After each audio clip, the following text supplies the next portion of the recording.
Le casting du prochain film de Christopher Nolan, l'Odyssée, est tout simplement épique et digne du mythe grec qu'il adapte. Voici les principaux acteurs annoncés. Matt Damon incarnera Ulysse. Tom Holland dans le rôle de Télémaque, le fils d'Ulysse, mais Lupita Nyong'o dans le rôle de la fille du roi de Sparte. Le gars est serein sur sa paternité. Zendaya dans le rôle d'Athéna. Je savais pas que la prise de Xanax faisait partie des attributs d'Athéna.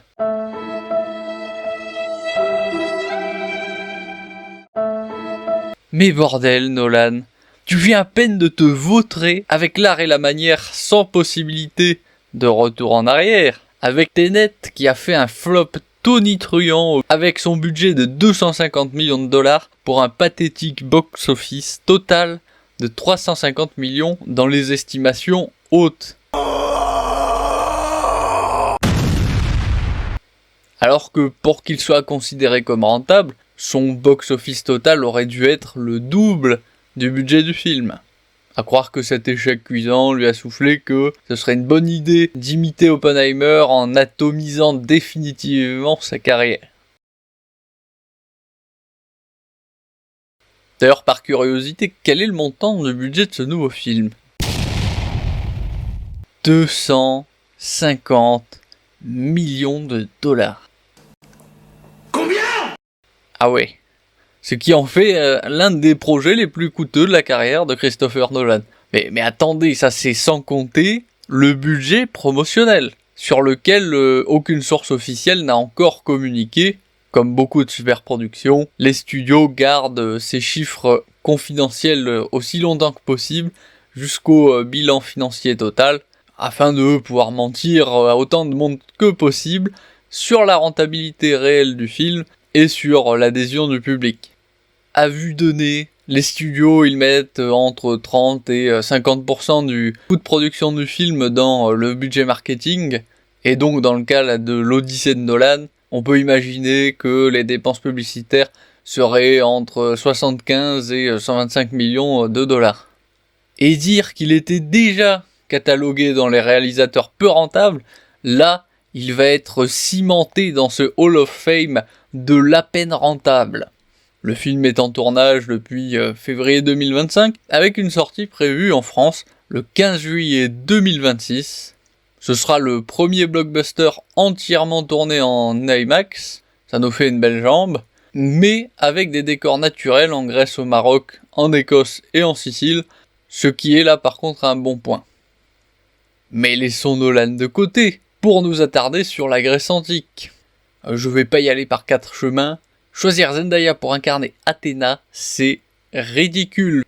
Athéna, elle était représentée avec une peau claire conformément aux standards esthétiques de l'Antiquité, qui valorisait une carnation pâle pour les femmes, puisque la blancheur était associée à la noblesse, à la pureté, à la féminité. Cependant, question plus intéressante et nuancée, quel était le point de vue de la Grèce antique concernant les personnes à la peau noire ? Bon, il faut poser en préambule le fait que chaque cité avait ses lois, sa politique propre, que celle-ci n'était pas figée, qu'elle était donc en bouleversement constant. Aussi, ce serait ridicule d'aller aussi loin dans le détail sur YouTube, et avec le peu de moyens à ma disposition, mais heureusement pour moi, il existait suffisamment de points communs sur le sujet chez les Grecs pour pouvoir généraliser et vulgariser.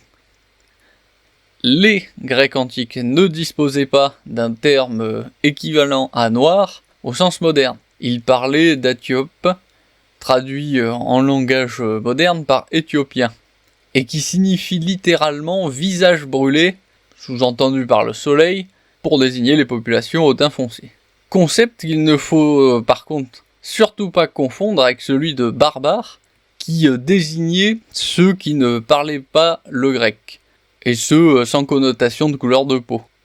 Pour autant, il ne faut pas faire une interprétation moderne des conséquences de cette absence d'association à la couleur de peau, comme nous l'entendrions de nos jours. Désolé pour ceux qui idéalisent toutes les sociétés anciennes, pourvu qu'elles ne soient pas chrétiennes, dévoilant leurs biais, Mais si déjà, entre Athènes, Sparte, Delphes, Corinthe et tant d'autres cités, il existait de fortes inimitiés, vous imaginez bien que dans la pratique, il considérait avec immensément de négativité ceux qu'il désignait sous le terme de barbares. Il faudrait vraiment être possédé par l'idéologie pour, en partant de ces concepts, penser que dans la pratique, les Grecs étaient des admirateurs des Éthiopiens non grecs, comme certains le déduisent de cette absence de connotation raciale dans la xénophobie grecque, et dont certains vont jusqu'à tirer de passages de grands récits comme l'Odyssée d'Homère, dans lequel il est dit qu'Ulysse avait le teint mat, sombre, pour nous dire avec aplomb que ça prouve que les Grecs étaient des admirateurs de la diversité. Really? Après, petit point culture générale qui fait pas de mal, l'esclavage dans la Grèce antique, il ne reposait pas sur des critères de race. Il fut surtout pensé comme le moyen permettant aux citoyens grecs de dégager le temps nécessaire à l'accomplissement de leurs devoirs politiques envers la police, la cité. En gros, il fallait bien que d'autres personnes que les citoyens assurent les tâches indispensables au maintien des ressources vitales, notamment l'agriculture, qui revêtait une importance capitale dans les économies antiques. Ainsi, l'esclavage était considéré comme indispensable à l'économie grecque. Agriculture, artisanat, mines, services domestiques, toutes ces activités étaient dévolues aux esclaves afin de préserver la dignité et la liberté du citoyen, pour qui seul le travail politique était jugé noble. Il faut aussi noter que, d'un point de vue juridique, l'esclave était un bien mobilier, c'est-à-dire qu'il était considéré comme étant une chose, sur le plan strictement juridique. Cependant, c'était bien pratique, cette qualification juridique, parce que ça légitimait l'usage et le traitement de l'esclave comme outil de production, sans que pour autant ça ne remette en cause sa capacité de parole, d'intégration à l'économie. Certains esclaves géraient des affaires, négociaient leur propre rachat, administraient le domaine familial, faisaient l'éducation des enfants de leur maître, etc., etc. Dans la culture grecque, l'esclavage est accepté comme partie intégrante de l'ordre naturel. Là, c'est quand même difficilement contestable. On en a d'innombrables exemples dans la mythologie, la religion grecque. Il n'y a aucun discours majeur avant l'Antiquité tardive qui ne conteste l'esclavage en tant que tel. Il est vu comme un pilier de la société grecque, comme une nécessité pragmatique pour pallier les difficultés inhérentes au mode de production des matières premières de l'Antiquité, surtout l'agriculture qui était à des années-lumière des capacités de production modernes, tout en étant bien plus sensible aux intempéries, maladies, nuisibles, etc.